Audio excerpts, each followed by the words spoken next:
Roubaix est quand même au cœur de Lille, de Tourcoing, de Villeneuve-d'Ascq. C'est un secteur plus que stratégique et aujourd'hui, voilà, on est en pleine préparation de l'ouverture de cette agence de Roubaix.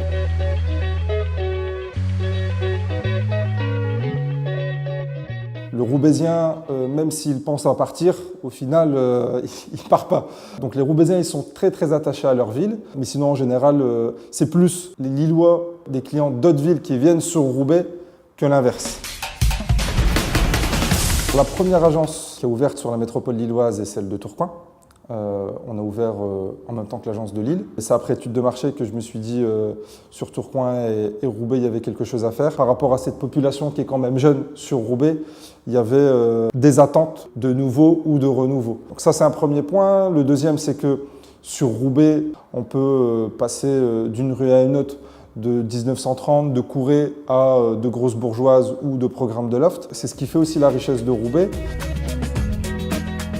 En tout cas, on a eu effectivement des bons retours, on a eu des soutiens et j'ai envie de dire c'est là maintenant de voir si vraiment on va être soutenu en tout cas dans ce projet. Faire parler de Plaza, ça peut ramener que du positif à toute la ville de Roubaix. Le développement économique de la ville est peut-être au ralenti. Je pense que ce qui peut freiner aujourd'hui ce développement, c'est l'éclatement des loyers. Il n'y a aucune cohésion au niveau des loyers.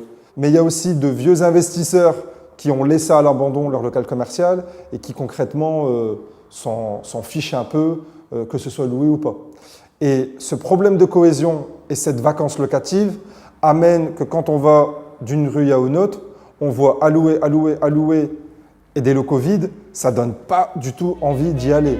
Ce qui a été testé dans d'autres villes, c'est en gros taxer la vacance locative. Maison à 1 euro. Qu'est-ce que ça renvoie 1 euro?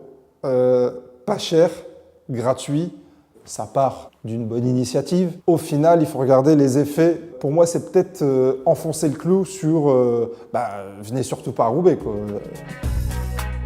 L'accueil du réseau Plaza sur Roubaix, ça a été plutôt bien reçu. Au niveau de la concurrence, quelques agences se sont dit bon, on n'est plus très nombreux sur Roubaix, on se partage un gros gâteau, mais on n'a pas trop envie de partager non plus. Concernant les autres commerçants, forcément, ça a été plus que bien vu. Là, on est implanté sur l'avenue Jean Lebas. Un local sur 2 est vide. Le but aussi d'une implantation, c'est aussi participer à la vie économique d'une ville dans laquelle on s'implante. L'idée, c'est aussi de dire, ben voilà, Stéphane Plaza vient, mais ce n'est pas que pour faire du business. On sent qu'il y a une demande de boost d'un point de vue business et économique sur la ville de Roubaix.